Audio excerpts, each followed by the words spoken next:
Johannesburg, Cape Town, they are very safe places as long as you live in the right neighborhoods, right? Everyone here speaks fluent English. Like, there's this perception that all my people back home have of South Africa, that they're tribals and they walk around the streets with like buckets on their head. It's like super like this poverty thing. No, South Africa or Johannesburg, Cape Town is not like that. Maybe in the villages in South Africa's a big country, you know, so there's a lot of other places I haven't been to yet. But in Johannesburg, it's just like any other metropolitan city, London, New York, in some regards, right? You're going to obviously see some poverty here and there, right? But it feels like sometimes I don't even feel like I'm in Africa. Hi, my beautiful people. Welcome to my channel. If you're new here, my name is Just Chizy. Guys, before I proceed, please kindly like this video and subscribe to my channel if you haven't. Guys, when I watch this video, honestly speaking, I see myself falling deeply in love with South Africans. Now, in this video, there are two things I picked from this video. The first one is, if you truly want to enjoy South Africa, like if you truly want to enjoy South Africa, if you want to enjoy life to the fullest in South Africa, just stay in the country, properly documented. South Africans have been saying it. Now, does this guy look like an undocumented foreigner? Does he look like someone who runs from pillar to post, hiding from the police, South African police, nor the Home Affairs? No. When you look at him, you know that he's properly documented. And imagine what he is saying. Did you see him speaking bad about the people of South Africa? These are the things that we all really need to calm down and see very well, right? Now I understand that anyone that opens his or her mouth to call South Africans xenophobic, look closely, you will discover that such person is an undocumented foreigner. And such person may be speaking as a hater. Yes, such person may be speaking as a hater because the people that relocate to South Africa properly documented, even those, like even the tourists, when you see them, they only speak good about South Africa. They only speak about their experience in South Africa, nothing more, nothing less. Now, the second one is this: the media. The media always lie to the people. Yes, what the media show to the world that this is how South Africa is actually not true. Are you getting it? Those people will go to the villages. Yes, there's no country that doesn't have village. Like there's no country that do not have village, right?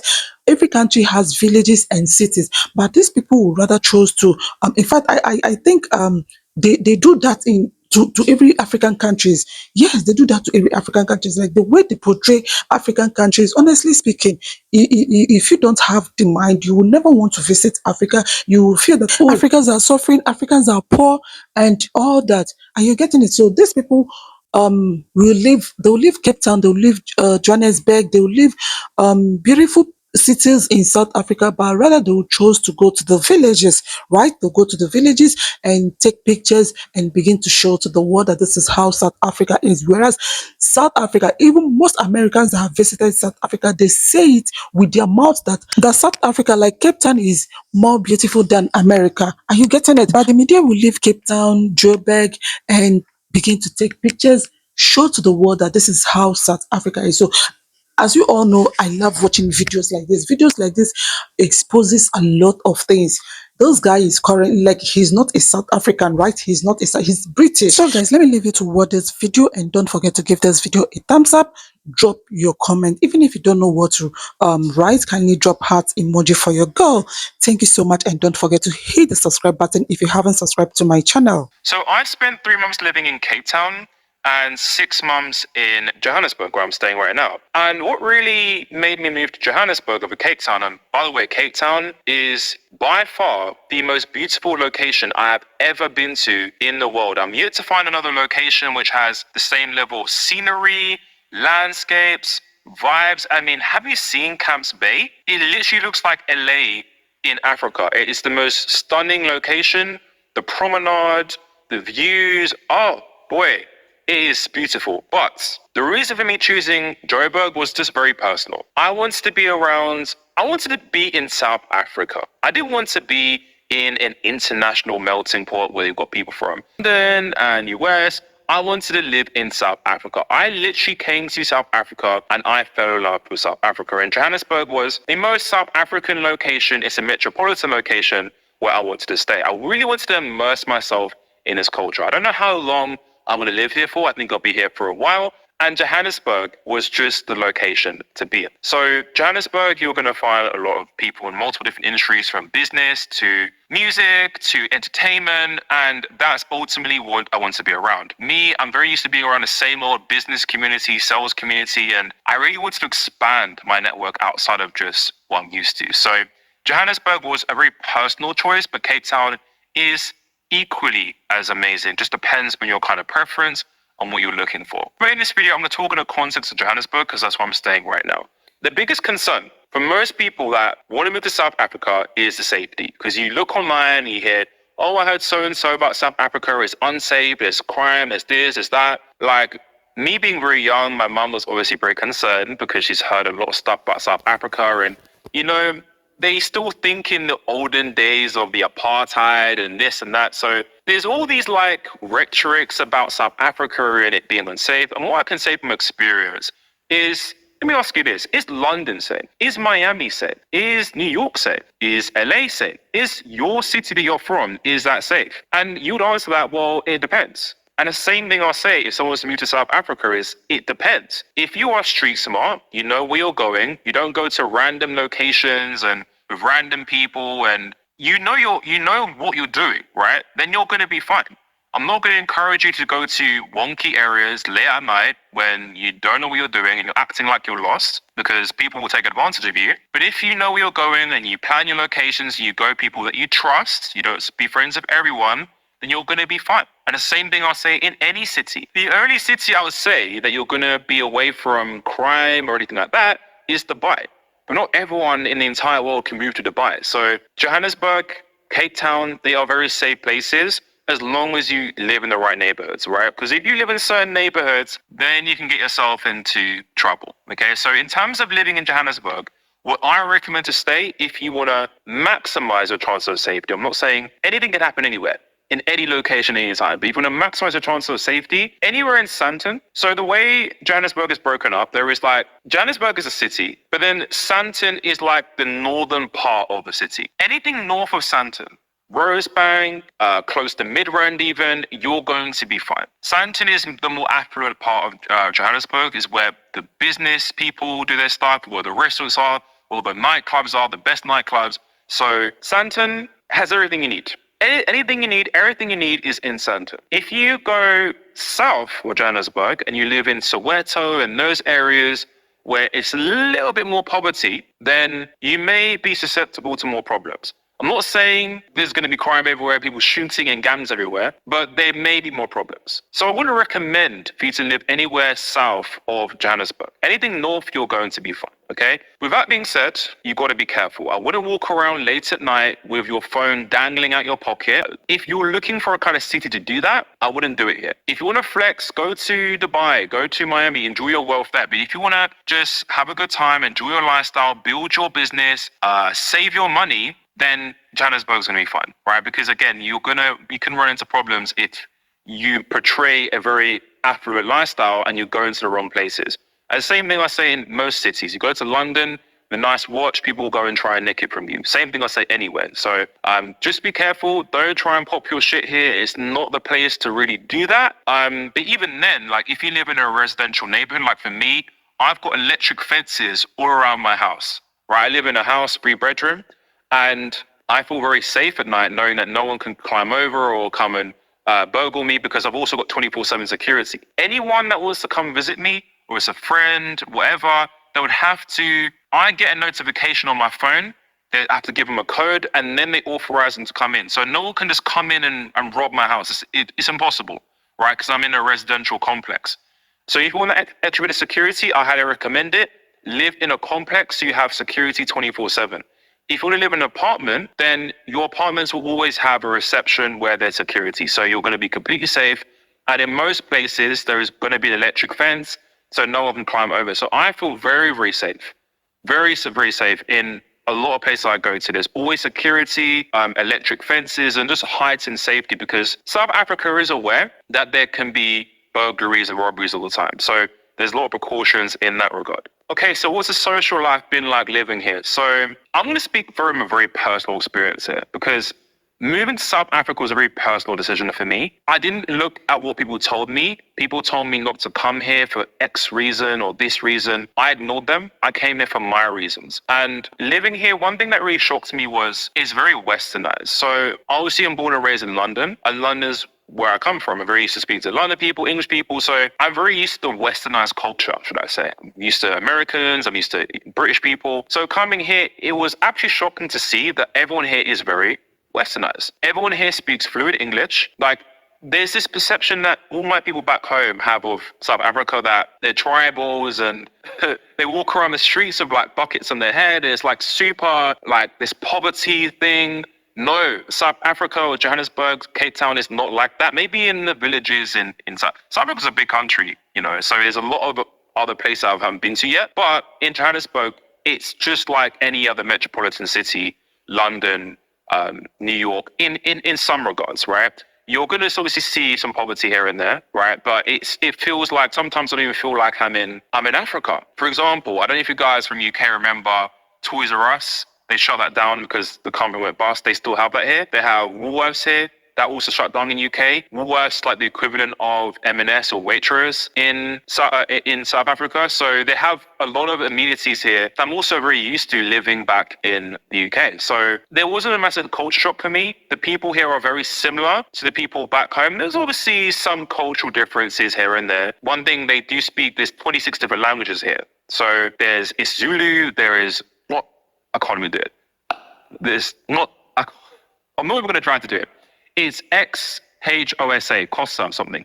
I can't do the click sound. It's very hard. One of the hardest linguistic patterns to do. And they do speak Zulu. They do speak that language I'm going to try to butcher. But overall, everyone here speaks perfect English. I'm learning Zulu because I think out of respect for the country, I think it's good to learn their language. And even if you don't need to speak, it's a good thing to learn, you know, cultural experience. So I'm learning Zulu, but everyone here speaks perfect English. They know the slang, they know the link. Well, not all the slang words, but you get the point. You can have a conversation with someone in perfect English and they'll understand you perfectly. So you're never going to have a culture shock here. If you're coming from London, everyone here is the same, and you're just going to have a really, really great experience, I think, making friends here. One thing I will say, though, you got to be careful in terms of who you're friends with. This is my personal experience. There's a massive drinking culture here. So if you're not someone who likes to party every day, for me, I love to get lit. I love to enjoy myself. I love my nightclubs here and there. I love my piano. I fell in love with the genre as soon as I came here. But if you're not someone who wants to immerse themselves in that kind of scene all the time, and you like to sometimes put your head down and focus, you may find it a little bit difficult to build friendships, because everyone here likes to party, everyone likes to get lit, especially in December. They call it Dirty December. So everyone here loves to get lit in December. But again, most of the time, you know, I like to stay indoors. I stay at home, work on my businesses and whatnot. They have co-working spaces. I went to one today, and there was an amazing experience. I met lots of great people, made some connections. So you may want to go out. You have to really make an effort if you want to meet like business-minded or career-minded people. They're not just going to come to you. If you come to this country, you can't expect people to just find you. Hey, look, I'm an American coming here. I'm a British person, wherever you're from, right? No one's just going to come on your doorstep because you are who you are. You've got to really make an effort to reach out to people on social media. Now, not everyone's going to be warm. Okay, so it's like, I know there's this thing of like, as soon as you go to a new country, everyone's going to be nice to you. No, everyone's going to want to be your friends because you are an expat, and you just have to tolerate that, okay? But there are going to be a lot of people who will like you and who want to build friends with you. And what's going to make you different is that you coming from another location, you have another worldview. Me coming from UK, I have a very broad worldview because I've lived in another location. I'm coming here. So it's a very good conversation starter, and it actually allows you to make friends easier that way. So I find it quite easy to make friends with people, and they find me quite interesting. They find my accent very interesting because it's not what they're used to hearing, usually, because everyone speaks in a certain accent, and when they hear, oh, it's different, all right? For the most part, I say it's a good thing. It can be a bad thing if you're in the wrong location. People can have a perception about you that you have money. So I would be careful. Obviously, I've got a very strong British accent, as you can hear, right? Just be careful in some location, but for the most part, people will be very warm towards you, very kind, and they're going to welcome you here. But one thing I'll say that was a little bit of a con is, again, people, not everyone's going to be warm. Okay, I'm usually finding that in UK, people just don't give a shit about you. You go on the tube, people just moody all the time. So it's not that extreme, but people are not just gonna be nice for being nice. People, especially in Johannesburg, people here are just gonna get on with their day. So don't come with expectations who will just be flocking after you, because that just doesn't happen here. So what's the cost of living here? Okay, I'll keep this as brief as I can. In terms of rent, it's entirely flexible. It depends what you want, what you're looking for. For me, I could have bought a 5-bedroom house with like a bigger pool and like more bedrooms, but I don't need that, right? It's just me living here. So this is practical for me, spending £2,000 a month, which I think is really reasonable, because if I was living in London, I'll be spending £2,000 a month in Bethnal Green for a shoebox. Like, it's absolutely ridiculous what people spend in London. Like, for what you spend and what you get is just atrocious. So I think the value versus reward that you get in Johannesburg is highly, highly reasonable.